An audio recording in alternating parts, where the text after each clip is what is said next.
Beam me up, Andy. We've got smartwatches on today's Call for Help. I hope these people can help me with my computer. Oh. A technician will be with you in 4 hours. 4 hours? You can upgrade for just $5,000. What? The Universal Serial Config board should be set to ID 6. I need that in plain English. Help! Leo Laporte at Call for Help. May I help you? Welcome to Call for Help. How are you, Leo Laporte? Good to have you on the show today. We're going to talk about high tech and making it work in your life. That's what we do every day on Call for Help, and I do it with my Call for Help sters, my helpettes. Ladies and gentlemen, you having trouble with the watch? Monica Latanwa. See, that's a big watch. It's a smart watch, but I'm not such a smart person because I can't figure out how to put it on. The clasp is too much for Monica. Maybe Andy can show us. Yeah, I'll tune into Andy's segment that's later. assuming that I can figure that out, too. Great. Andy Walker, the Cyber Walker, is here. He's going to show us smart watches. I was just looking at Monica's new phone. She got we told you this story a while ago, how she dropped her phone in the blue. This is her new phone. Look at this, though. She's got the Fido service, and she's got a picture of Fido on it. That's my little doggy. Is that your doggy? What's his name? Her name is Mara. Mara? Yeah. I had a massage therapist named Mara. She had claws, too. So, this is a nice phone. This is an Nokia 6660? 6600, yeah. I love that phone. Yeah, camera phone. Bluetooth. Yep, Bluetooth. Yeah. We were taking pictures earlier. And I put some on my moblog. They look good. Yep. Bluetoothing them to your... Wasn't that cool? That's one of the funnest things about Bluetooth is the gadget-to-gadget thing going on. You know? So she took a picture on her phone and then searched for Bluetooth devices, and my laptop and my phone are in the room, so she saw both. Sent it to my phone. I say, oh, look, here's a picture of me. That's cute. Could be scary, couldn't it? Speaking of pictures, our Photoshop whiz is here, Greg Danbrook. He's going to talk about using layers in Photoshop, one of the most powerful tools of Photoshop, but also one of the least understood. And a little later on, a free file that helps you monitor your system. What have we been monitoring for? Something important. We're looking. It's called Winbar. And it's used to, you can look at your bandwidth usage, you can look at your CPU, you can look at your RAM usage. It's a fun, nerdy tool. I see, speaking of nerdy, it's 80s shirt day once again. Yes. This time what? Monty Python? Monty Python, Ministry of Silly Walks. I love it. Can we? Yeah. That's cool. I can turn around. There's John Cleese. Silly Walk. Is he on the back, too? He is on the back. Should I turn around? Well, yeah, go ahead. Now you can do it. Speaking of silly walks, what is that you're doing? I say, down. Hey, let's get our first caller today. It is called Call for Help, not Walk for Help. Do we have somebody on the line? We do. We've got Ed from Renfrew. Renfrew. I hear my walking music. Oh, jeez. Hello, Bobo. Silly walk time. Hello, Ed. How are you? Welcome to the show. Not bad there. Not bad at all there, Leo. Well, it's good to have you. Well, it's good to be on this side of the 49th parallel. The big pond, or whatever they call that. Yeah. So, where is Renfrew? Renfrew is in the Ottawa Valley. It's about 50 miles west of Ottawa on the Trans-Canada Highway. Well, it's great to see. It's a small town, I guess about 8,000 population. Oh, a little town, yeah. Oh, a little town, yeah. You like living in a small town? Oh, I love it. I do, too. I think a small town is nice. Oh, yeah. Everybody knows everybody else's business. Yeah. Good or bad. Yeah. Well, I'm bringing up kids in a small town. I like that because they can't get away with anything, right? Oh, that's for sure. They go down the street and there's 15 mothers that they know walking I got to tell you something, Leo. Yes. I'm jealous of you. Why is that, Andy? You got more hair than I have. You know, Andy, Ed, almost anybody would, I think. There's not much on there, is there? Hey? There's not much on that roof. Well, that's a buzz cut.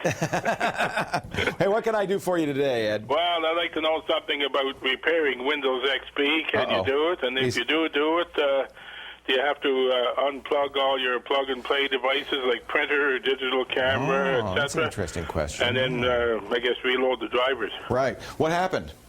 Well, I tried to do that, and I didn't unplug my digital printer and everything else. Yeah.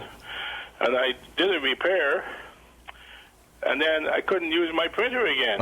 Oh no. And then what else happened? I'll tell you what else happened. What else happened? Well, I was sitting at my computer, went away, came back, and, well, we got hardware problems, we're going to close your computer down. Oh, no. So whatever, you know. Well, how did you do I kept on trying to reboot, and I ended up burning the hard disk. Oh, yeah. How did you do the repair? Did you do the system repair that's in the Windows install? System? You mean system restore? The recovery. How did you? What repair did you do? No, I sort of rebooted my system with my Windows. Yeah. So you did the Windows install recovery. Do you have that up in the thing? Yeah. In fact, we're starting it up on Andy's computer over there so we can show people. Yeah, I have. I'll be honest with you, Ed. I have never got that to work.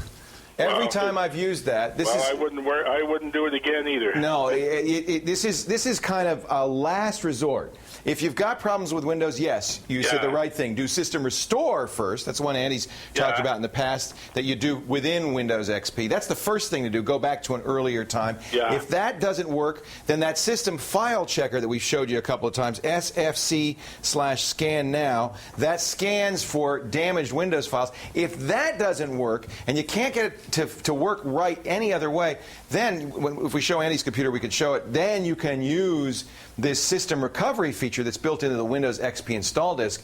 You'll press R to recover, but I'll tell you what, or what is it, F1 to recover? That's, R to repair. R to repair. Yeah. Well, I have Andy, have you had any success using that at all? Yeah. It's worked for you. It has worked for me a couple of times. In fact, SP2 wiped out my partition, and I got halfway through a new reinstall with using, it kind of repaired it.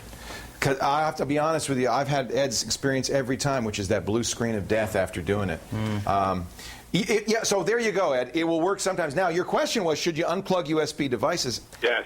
I don't think that matters, but yeah, I would. I would, because the reason is, it's just one more device driver it's going to try to load.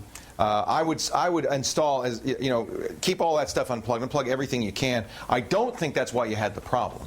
Okay. I mean, I don't think it has anything to do with why that printer won't work. I think it won't work because the system recovery, the repair in the Windows XP, just mainly mashed your system. So you've started over, you formatted the drive? Well, no, I brought my computer into the hospital. You let somebody else do it. And then I ended up getting a new hard drive. Oh, well, but that's... My hard drive was cooked. So that probably wasn't done by the system repair. That probably was the beginning of the whole problem. Yeah. And you had a bad hard drive. Yeah. So you would have had this happen no matter what. Well, I did back up some stuff. So. Good. Hallelujah. Well, now I know why you have no hair. You've been tearing it out for the last couple of weeks. Oh, I'm telling you, tearing it out, worried, and everything else. Oh, man. Well, that's life for the... But I think you ask a good question is, when you're going to do the install it with a minimal amount of hardware plugged in, and then add that stuff later. Why add to the complexity? That's right. At the beginning, yeah.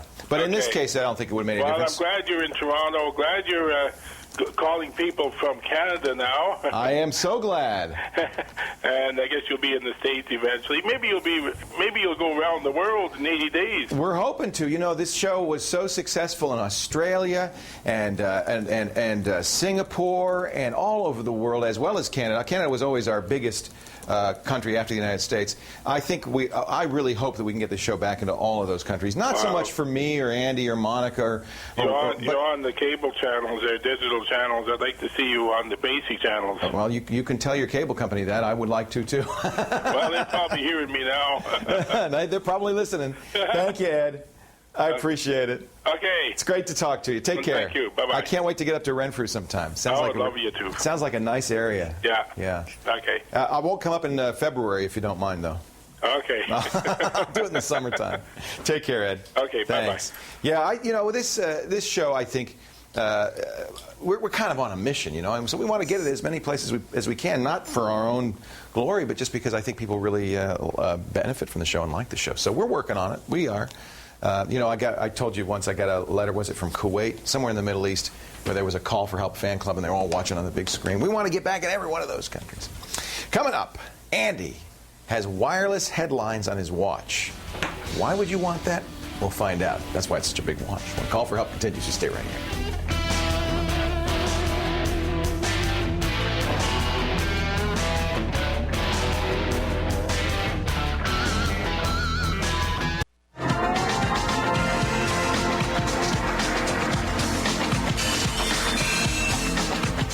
Welcome back to Call for Help. You know what time it is? Time for Andy to tell us about watches. It's a new Microsoft technology. called Spot watches, and Andy's got them. Now, Microsoft started talking about this 2 years ago, I remember, and they weren't out. Are they out now? They are out now. You can buy them now. Yeah, they've been out in North America for about a year, locally, 6 months. And what's the idea? The idea is that... Besides, it's a really big watch. Well, it tells, okay, so you get a big watch, it tells the time, so what, right? But what happens if you can broadcast to it to, get headlines and the weather and perhaps even instant messengers and calendar information? That's my favorite thing. So all kinds of different data transmitted via wireless signal from FM radio stations. So it's not the internet? It is not the internet. It's a proprietary network. There's a back channel on FM radios that can actually be broadcast data one way. It's sort of like a pager? Exactly. That's just like a pager technology. Okay. And so what Microsoft has done is engineered an operating system that they call Spot that actually can go on different types of watches. So I have a Sunto N3 here, which is sort of a $300 watch, but Tissot, which is a Swiss company. This is the one that Monica couldn't figure out how to buckle. Is actually this is a high-end watch. This is a $700 watch. Wow. So, the big guys are getting into it. Now, it's going to evolve eventually. This is first-generation watch technology. They're talking about putting games on it, putting super personalized information, that sort of thing. And I want to show you how you customize the information for yourself on each watch using the internet. Okay. So let's go to that's a good idea, because to do it on the watch would be hard. It would be hard. So you do it from a web page. Right. So you I like this, though. It's showing you the weather forecast and everything. That's kind of neat. Yeah, and that's kind of cool because it's got moon and sun and the sunrise, sunset. Touch-sensitive screen as well. Oh, it does? Fun, yeah. Oh, that's neat. Yeah. See, I never have to go outside again. No. So let's see the website. Well, let's go to direct.msn.com. This is sort of the Microsoft Central for configuration. You log in with your account, and you can choose the type of news, weather, or another configuration. I'm going to click. So that means I'm going to have to pay a monthly service fee. It sounds there is a monthly service fee, and this is it's about $100 a year. But I've got the headline screen up here right now. And so as you can see, you get business headline news, international news, technology news, which I like. And does this scroll by on the watch? I mean, is it readable? Well, it pops up as a headline, yeah. And then, in fact, we should do it on this one here because you can scroll through I'll do it. the headlines. So we have an actual thing. So push the bottom there, and it'll. And so if you get the picture of the watch here, we can show you what it's going to look like. That's the headline there. Let's see. I have to tilt it so you can read it. It's so dark, we can't really read it. Which we're doing the light on, maybe, huh? Oh, is there a light? Yeah. Still a light. Yeah, maybe. Yeah. You can read it. It's actually worse. You can actually read it in the studio, but it's not. You can't read it on camera. Okay. That's right. We can scroll through the headlines. Yeah. So I'm actually reading the headlines here. There you go. All right. Cool. So you can customize, sports and international technology news and that sort of thing. Some sports fans would kill to have this kind of. They would. You get, you get your scores and that sort of thing. You get weather, local weather, or international weather, things like that. How granular can I get every inning of a ball game or every period of a hockey? Scores as they happen. Just scores. Okay. Yeah. Results, that sort of thing. My favorite feature though is it synchronizes with Outlook Calendar, so you can put a little plug-in into Outlook and say, send me all of my calendar events. I like that. So that so it goes beep beep beep. Hey, you're supposed to be meeting with Leo today for lunch. And it knows. And now you have to tell it which city you're in. That's the only problem. It won't follow you. If you travel, you have to tell the website, I'm going to Detroit or I'm going to San Francisco. That's too bad. Because it used to, some watches, it'll actually know what city you're in. Yeah. I had a Timex watch that would know what time zone I was in. Yes. That was kind of cool. In fact, as you're flying across the country, it would change the time zones. Time zones, right. And actually, it'll do it automatically. Some things, like the headlines, will follow you, but your personalized information, they want to be broadcasting in every single place that makes in North America. It's a security issue. You're right. I guess so it's not a bad, little technology. Now, you have to pay, as I said, an annual fee. Right. The watch themselves, Tissot's $700. This one's $200 or $300. They're working on ladies' watches, smaller. Because women will go like, I like this idea, but too big for my little wrist, Yeah. Although, it's funny, as cell phones get smaller, watches tend to get bigger. People like big watches. Yeah.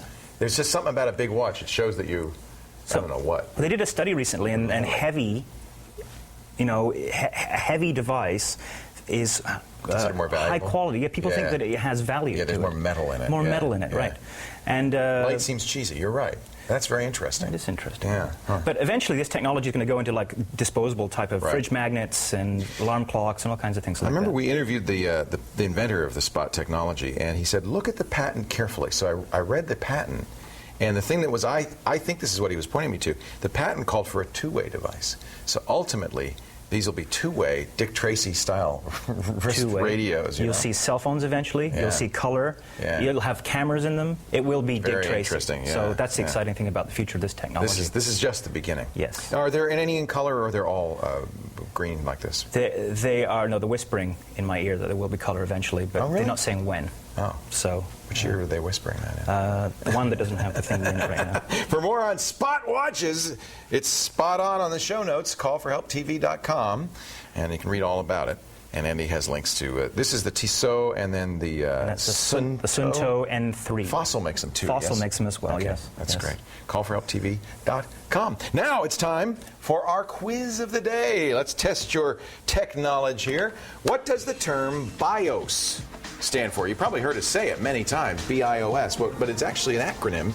It stands for Big Internal Operating System, Basic Input-Output System, Bandwidth in Outdoor Substations, or Buggy Internal Operating System. Well, many people would say the latter, but I think it's something in A, B, or C. You go to the website and give us your answer. We'll talk about it a little later on as Call for Help continues.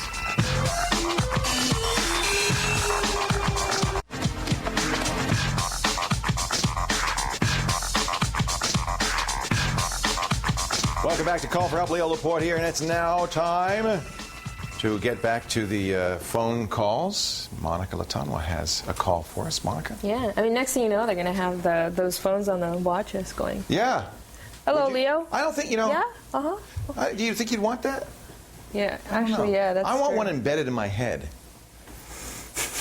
There was a movie. What was the movie? There was a movie where the woman, it was very funny. The woman had a phone in her head. She was talking, and she would, like, hit her tooth. What was that? Well, I know. It was Hedwig and the Hangry Inch. She had it was a joke, obviously. That has not yet been invented.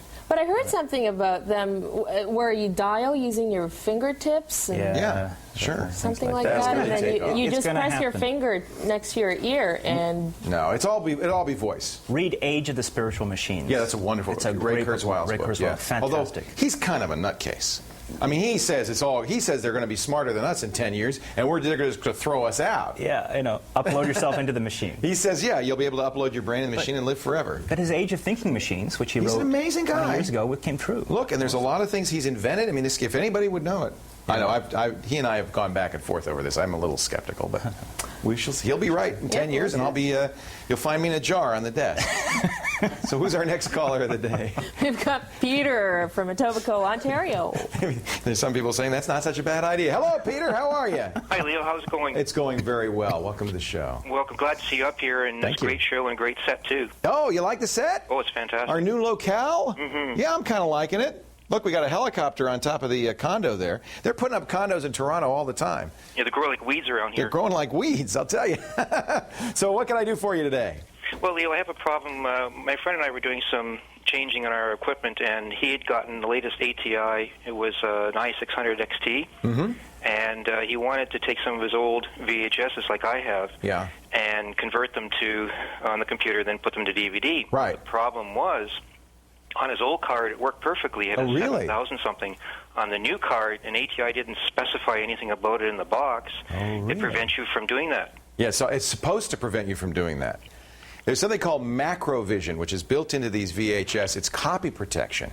So I bet what happens is it pulses a little bit, or maybe there's lines on the screen like this. Right. Yep. That's macrovision. And what it's been built into most video cassettes for a long time, commercial VHS video cassettes, to keep you from making a copy of it. This is just yet another way the Motion Picture Association is keeping people from copying their movies. Now you'd think, who wants a copy of a VHS tape? Big deal.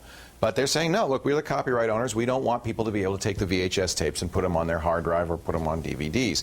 So they put this copy protection in, this macrovision copy protection. That's exactly what it does. I'm guessing that the earlier ATI card illegally didn't include, or had a stabilizer built into it, and that the later cards don't. You're kind of out of luck. You could go back to the older card. Actually, I'm surprised to hear the older card worked. That's good news. Yeah. You could go back to the older card, or you could buy a macrovision stabilizing box. This is $100, and all this does is it allows you to back up your VHS tapes. Again, it's only commercial tapes. If you've made VHS tapes of your kid's, soccer game, it's okay. You're not going to have a problem. But this thing, you plug it into the VCR, and then it has an analog output out of it. That would go into your ATI card, and it removes the macrovision. Now, I have to say, I haven't played with this particular one. This is one of many. There are a lot of companies that make these. It's fairly simple circuitry. In fact, if you look on the net, you can even find a circuit diagram for it. I haven't always had very good luck with it. I think it doesn't do a great job. Andy, you've had the same kind of problem with macrovision. It's hard to remove. It's just very hard. You're not going to get a good-looking picture. Mm-hmm. You'd be better off just buying the darn DVD for $15, if you ask me. Right. Well, some of the videos you had were older ones. I don't even know if they have them in DVD anymore. A really old video may not have macrovision on it. Mm-hmm. It's not going to be, not all commercial VHS tapes do. Most of the newer ones do. But older ones may not. So, it's case by case. And it is not, there's nothing you can do about it. There's no way, as far as I know, there's no backdoor switch. ATI may have built one in, but I haven't ever heard about it. And if he wants to go back to the old card for the dubbing, then that's what I would do. Okay, then that's the only answer I guess we can have. There's no other, capture card, system or separate card that would work, I suppose. Well, that's a good question. I would say nothing sold lately should, because they're all trying to protect the Motion Picture Association. Nobody wants to be sued. And companies have been put out of business over this stuff. So everybody's saying, okay, we're going to toe the line. I mean, it's not the law. They're not required to yet, although in the States they're working on laws that will require all consumer devices to have this kind of protection. It's something called the broadcast flag. But it's not a law right now that you have to, honor this macrovision protection. But most companies choose to because they don't want to get in trouble. Right. No, I can see from their point of view, too. You can't do much about it. Right. And yet, at the same time, I think it's your own darn tape. You should be able to do whatever you want with it. As long as you're not selling it. And who wants to buy a copy of a VHS tape anyway? That's right. I mean, a lot of times you can copy the DVDs easier, Exactly. back up your own than you can the VHS. Exactly. I mean, they have copy protection on those, too. In fact, macrovision is often on the DVDs as well. Right. All right, Peter. Thanks a lot, Leo. Appreciate the call. Sorry to give you the bad news. Well, at least it was worthwhile to talk to you. We're trying to get through a couple of years and watched the screensavers for a long time and appreciated that. And I've been listening to you on KFI, too. Bless you. Wow. Yeah, well, but we can't get through on KFI from here. Yeah, I didn't know you could get Los Angeles radio up in Ontario. On the internet. Yeah. Hey, thank you, Peter. No problem. Thanks Take care. Bye-bye. Hey, we've seen a lot of toolbars on this show, but Andy's got a new one that maybe you want to try. It lets you monitor everything that's going on your system from your desktop. Andy Walker has our free file of the day. Yes, I do. It's called Winbar. Winbar. And you're right. We've done a lot of different toolbars. That's a popular thing to do, is do a tool. Now, is this one for the browser, or is this for the... This is actually built into the system. I mean, not built into the system, but it's for Windows. It's for not, Windows. You don't have to have your browser open. Yeah, okay. And what I really like about it is you can hide it really well. So, I don't see it on your screen right now. Let's go to my screen, and I'm going to move my mouse slowly up here and point to that tiny there's a little dot. Pointy thingy up here. And if I push it, click it. Oh, there it is. Bingo. And I can hide it again. Goodbye. Hello. Goodbye. Hello. Goodbye. And what does Winbar tell me? Well, it tells you all kinds of stuff. The CPU usage. That's actually fun to know. That's fun to know. Yeah. Your memory usage up here. And this is all just the default stuff. I'm going to turn some other stuff on in a minute. You have your, I don't know what the hell that is. But 100% of it's used. Whatever it is. That's my volume. Yeah, it's my volume. Yeah. This is kind of fun. This is an uptime indicator. This shows how long your computer has been running since its last reboot. That's cool. Which is kind of fun. Something geeks like to share. I've got an uptime of 18 years. If they're Unix, for sure. So I'm going to pull down the configuration menu. Most Unix have no uptime, but that's another matter entirely. Let's. So this is how you would add plugins to that? No. This is just this is how you turn on different features on the toolbar. So if I click on DU meter, that's your download upload meter. Cool. So I can click on show module. So you would keep track of all your downloads and uploads? No, actually, this is the data coming and going from your machine at any given time. So if I see all data. Open the browser, you can actually see look, it's moving. It's moving. Data's coming and going. And you can play with it forever. There's all kinds of fun stuff. Battery usage for laptops, disk usage at the moment, things like that. Is it mostly just fun, or can you use some of this for diagnostics or to kind of keep an eye on your system? I suppose you can. I think more information is good, don't you? Always good to know more. So, and it's a one place. I mean, I bet you a lot of system administrators probably use this. Sure. Winbar. Winbar. Free file? It's free. I like that. It's free. I like that. Yes. Thank you, Andrew. Thank you, sir. When we come back, our Photoshop guru's in the house. Greg Danbrook going to show us some cool techniques with layers in Photoshop. You stay right here. I like this. This is really good. I can actually see you using it on a server or something like that. What's the Google thing? Is that a Google? That's just a Google search thing.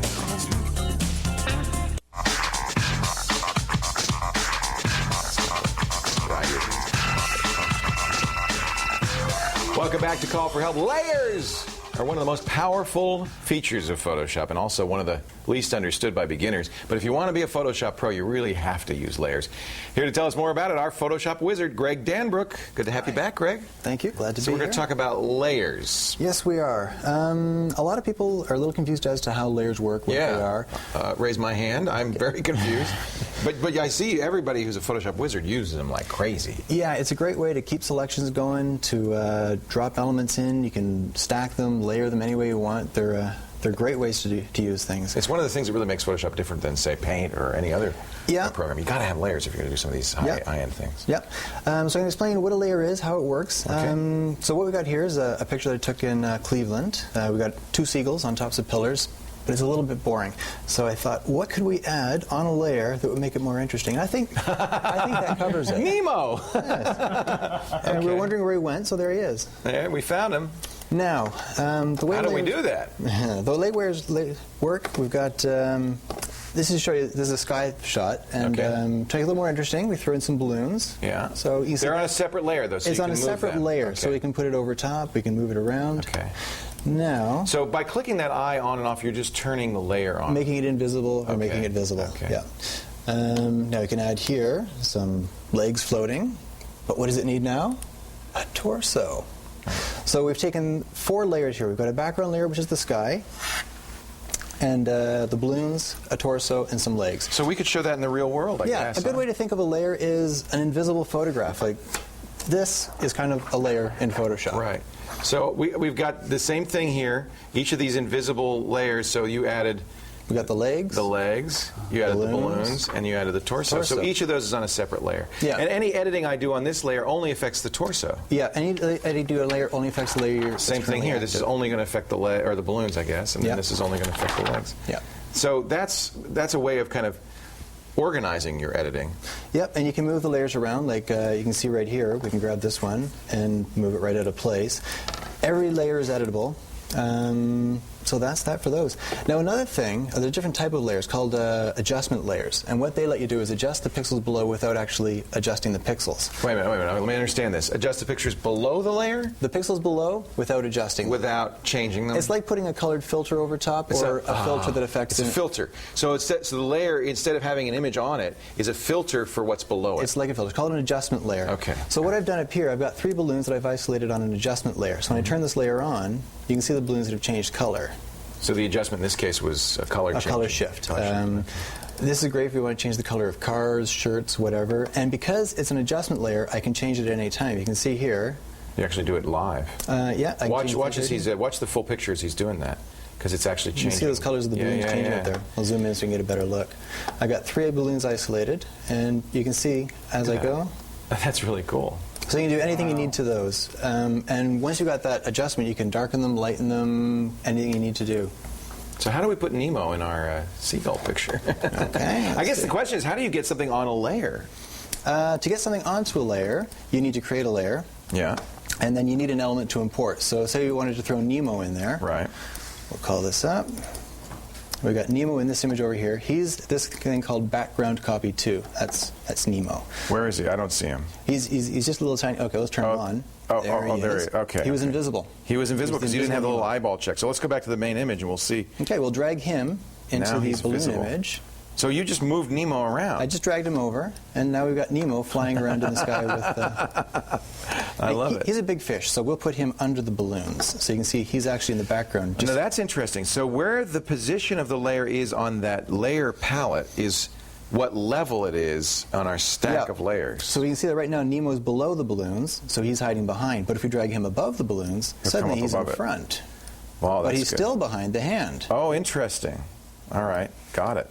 And you can move the layers anywhere you want to do. So with this example we've got here, just like if we take this, sliding her around. You just moved her around. This invisible image is moving around. So that's how it works. But again, how do we get a separate layer with just her on it. That's the thing. Separate I think layer stymies with a lot of just her. people. Yeah. You need to say I wanted to. How do we get Nemo, for instance? How do you get Nemo? All right. Yeah. Well, let's say we wanted to get just this seagull. Okay. Yeah, let's get the seagull. All right. We'll Maybe we could duplicate this layer. move him. So we take this layer, we drag it onto this Duplicate new layer it. Got icon. it. Mm-hmm. Now we add a layer mask. So we go Layer, Add Layer Mask, Reveal All. Okay, that was from the layer menu. You Yep. added layer Add a mask. layer mask, reveal all, so we can still see him. Now, if we take a paintbrush, I'll go to full screen mode so you can see what I'm doing here, and we run around the outside with black paint on a fairly small brush. I'll do this fairly quickly. This is kind of like the extract tool. That kind of does the same It's a thing. lot like the extract tool. This is more fine control. I Yeah, guess. more fine control, and you can undo with a little more accuracy. Right. So we'll just really quickly. So you're really outlining the bird. Yeah. And that's basically what you have to do. It's almost like you're using scissors to cut the bird out of the image. Almost like you're using scissors. What you want to do is, the way a layer mask works, anything that is black on the layer mask hides what's below it. Anything that's white reveals it. It's a bit tough to explain, so I'll just hack this guy out really quickly here. Feet are always hard. Yeah. Especially feet and hair. And beaks. And beaks. Okay. So now, I'll show you what the layer mask looks like. If we option-click on the layer mask, we have a black and white outline of the bird. Wow. So that's the bird, and that's our layer mask. Yeah. Now, use the magic wand to select the outside, because we want to get rid of all the background. Right. And modify this, we'll expand that selection by about 4 pixels. So you want to get halfway across that black line there and fill it with black. Okay, now we've got... That's a mask. Yeah. So that's going to mask... Oh, look at the bird. He's cut out now. So you masked out the outline using that black mask. Yep. And you can So see now- where you messed up on the feet a little bit, but we can go you back see and where I fix messed up that. on the feet. Yeah. Yeah, actually, well, the nice thing about a layer mask is you can exactly just what you said. You Go could paint back. those feet in, I guess, huh? Yeah. We could pick up our brush, put some white paint in, Uh-oh. and wherever we paint with white, it actually comes back. The feet are back. Paint with black, and they disappear. The feet are So back, baby. You can completely adjust what you've done. Very cool.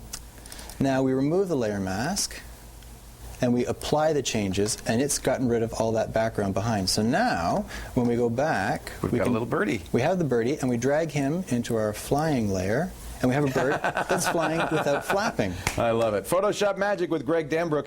If you want to know more, go to callforhelptv.com, and of course, look at Greg's website, the Canadian Photographic Center. That's where he does his thing at CanadianPhotographicCenter.com. And Greg will be back next week with more great Photoshop tricks and tips.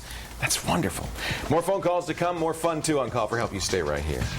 This really explains it so well. I love that.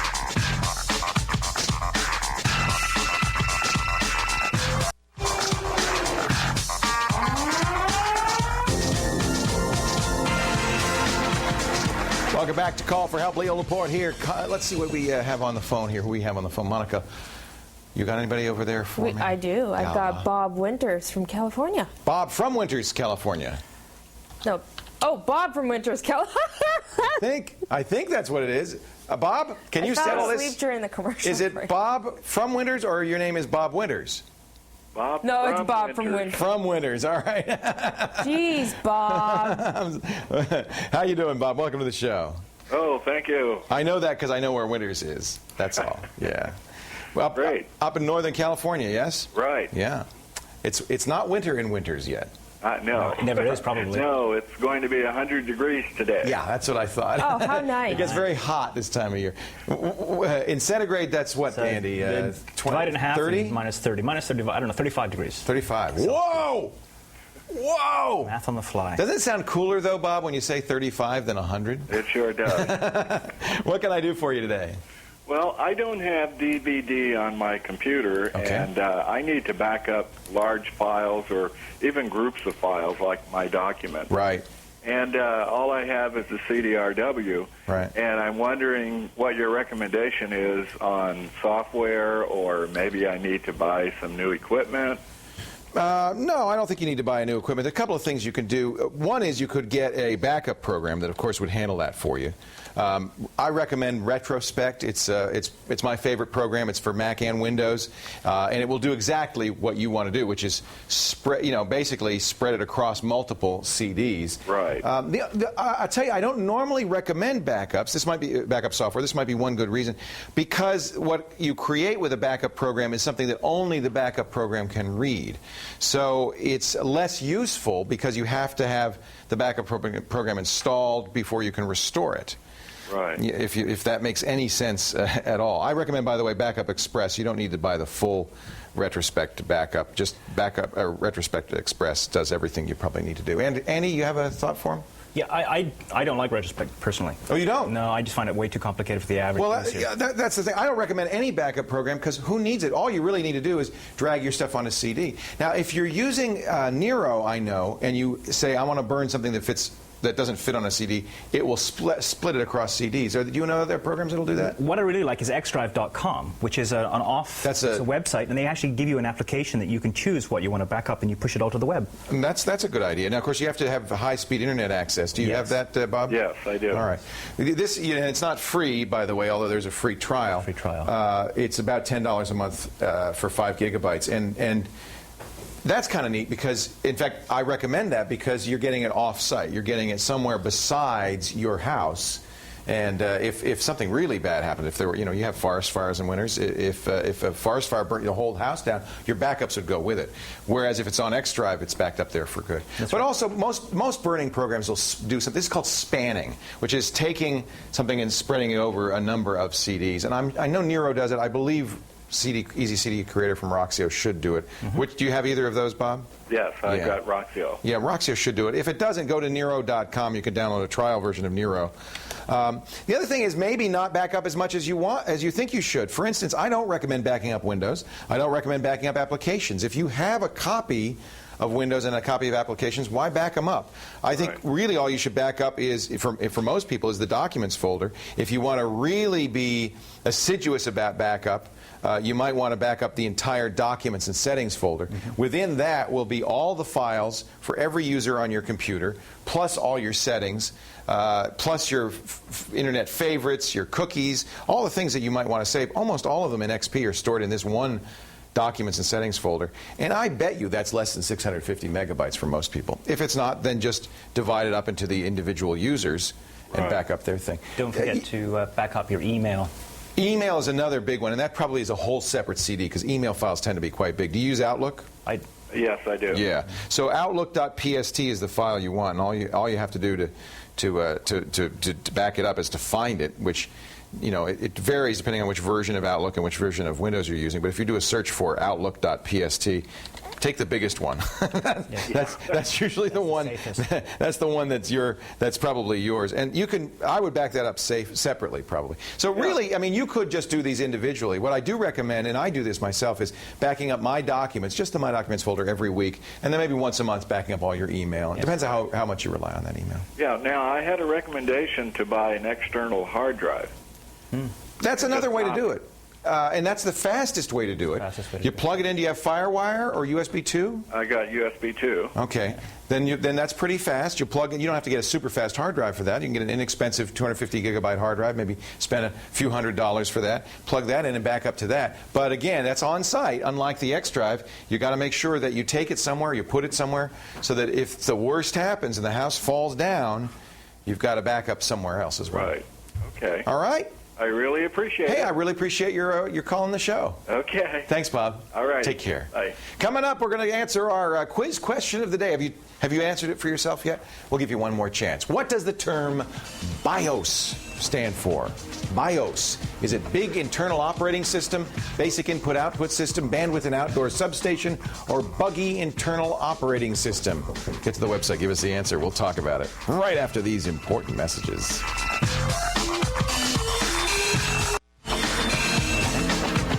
Welcome back to Call for Help. Before the break, we asked you what BIOS stands for. It's a term you hear all the time in computers. It stands for Basic Input-Output System. It's the software that runs before anything else does on your computer. Usually it's on a chip in the computer. That's why they call it firmware, because it's kind of not really soft.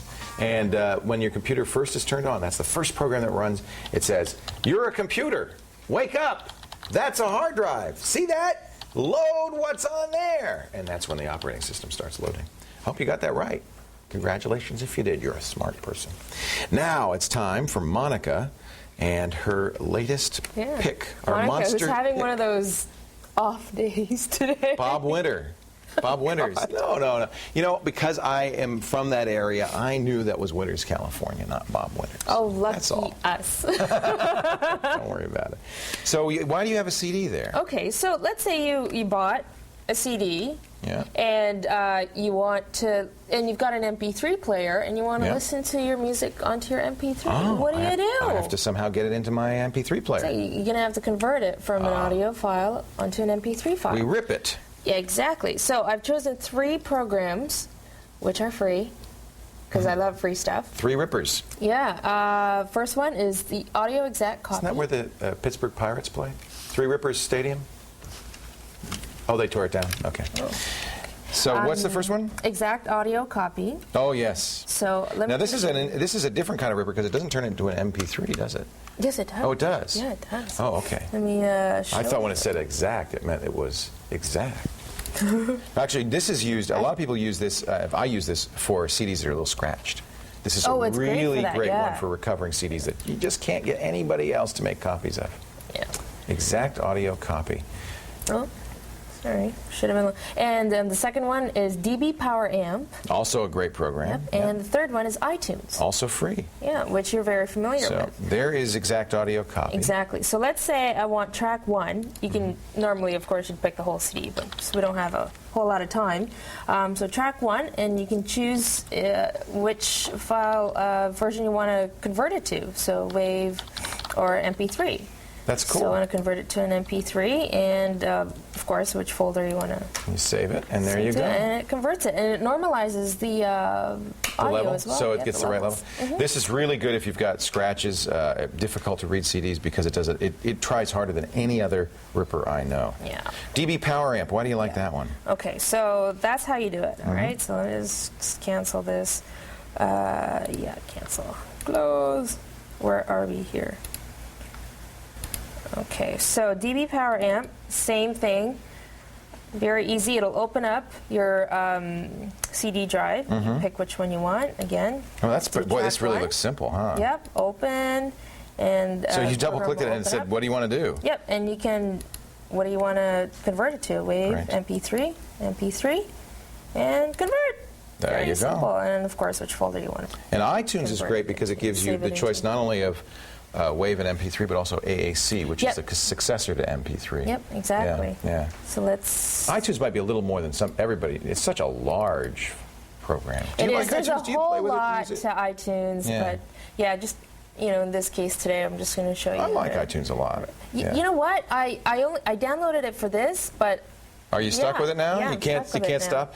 And of course, once you start using iTunes, then you start using the iTunes Music Store. Then you have to buy an iPod. Then you have to buy a Macintosh, and pretty soon Steve Jobs owns you. Exactly. At least that's the plan. Hey, So let's- it opens up like this. So just click on Audio CD, click on the track you want, but make sure you go to Edit first, go to Preferences, and choose. That's a little complicated to me. Yeah. You have to figure that out. Yeah, for importing, make sure your encoder is set to MP3 or whichever version you want, or file version you want. I like AAC, but the problem with AAC is not every MP3 player can play it. Exactly. So, but if you have an iPod, do AAC because for the same size of file, it has a higher quality. Yeah. I think. Yes, you've mentioned Yes, that many I've said times that many during the times, have show. So, and then just go to Advanced and convert selection to MP3, and it'll do that for you. Three So, free rippers. Free rippers. From very, Three Rippers Stadium, Yeah, very Pittsburgh, Pennsylvania. easy to do. Almost like 3 clicks, and that's it. It's amazing. Yeah. The callforhelptv.com is the place to go for all of Monster's picks and clicks. But now let's take another call. Yes, we do. We've got Kathy from Watchers, Saskatchewan. All right, let me take the walk. How about the walk? Heading out to Saskatchewan. Hey, Basil. Basil. Hey, how are you? Hey, Kathy, how are you? Welcome to the show. I'm Leo Laporte. Let's do it. Hi. Hey. Didn't mean to scare you there. Okay. Welcome to the show. What can I do for you today? Thank you. I have got Windows Update, and it keeps telling me to install Service Pack 2, and I was wondering how important it is to install it. Yeah. Will it interfere with my antivirus program or my firewall? That's a very, very good question. Windows Update is, of course, very important. We've recommended this all the time. If you don't run it regularly, please do. In fact, one of the things that's going to change when you install Service Pack 2 is Windows Update is going to all of a sudden start, being more insistent. It's going to actually download stuff in the background and so forth. I recommend when you're using Windows Update installing all the critical updates. Now, Service Pack 2 is a critical update. It's a big one, 70 or 80 megabytes. It's going to take a while to download. But Kathy, I have to say, it's been out long enough now. If you'd asked me when it first came out, I might have said, wait a minute. But it's been out long enough now that I think it's safe to install. I think that we've seen enough installations. Microsoft actually already made some changes to it as time goes by. It will work with your antivirus. In fact, what's great is it'll see your antivirus, and it'll tell you when it's time to update, if the antivirus is up to date and so forth. You said you already have a firewall as well? Yeah. Which one do you use? Zone Alarm. Yeah, it'll work with that as well. It'll see Zone Alarm. It'll say you have a firewall. It does a really great job in those respects. Andy, I know we had trouble with one install of Service Pack 2. We had a blue screen. That was when it first came out. Very early on, yeah. Even before it was released to the public, we had a huge crash that wiped out a partition, basically. What I would suggest, there's actually a really great knowledge base article, and I'm going to read you the number, that teaches you about what programs have conflicts. Well, I can do you one better than that, Kathy. I've got a link to an application tester that Microsoft distributes for free on their website that you run, and it'll tell you, here's a problem. You're not going to have a problem. It's very few and far between. I would say, Kathy, because of the added security, more than anything else, yes, please do install Service Pack 2. You were right to wait, but don't wait any longer. Okay, thanks a lot. I just want to say, too, I've been watching you since your very first show on ZDTV. Wow. And there's nobody like you, Leo. You're the best. And I really appreciate everything you've taught me, and I've learned a great deal. Bless you, Kathy. I only install what you tell me to. Well, you were very smart. You waited, and I think that was a wise decision, but it's so important that we get this on everybody's computer now. I think it's time to go ahead. Thank you for the kind words. That's so nice of you. All right. Thank you a lot. Thank you, Kathy. Take care. Stick around. We're going to tell you how you can be on the show, and you don't even have to say nice things about me. We'll do that right after this. We don't have it installed on here. That's good. It's 75 megs, 46 minutes.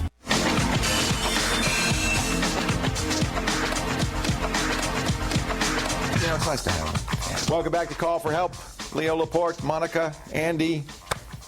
She's taking pictures with her phone. Yeah. So we were actually, Andy and I were going back and forth because, as you may have noticed, Kathy and the rest of you, we did not have SP2 installed on that machine. We're trying to decide ourselves.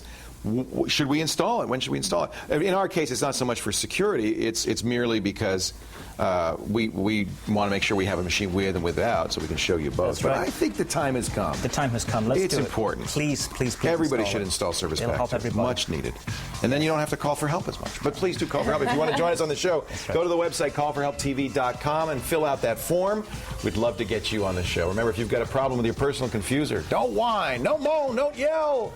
Just call for help. Call for help. We'll see you later. Bye-bye. Yeah. Did you get it?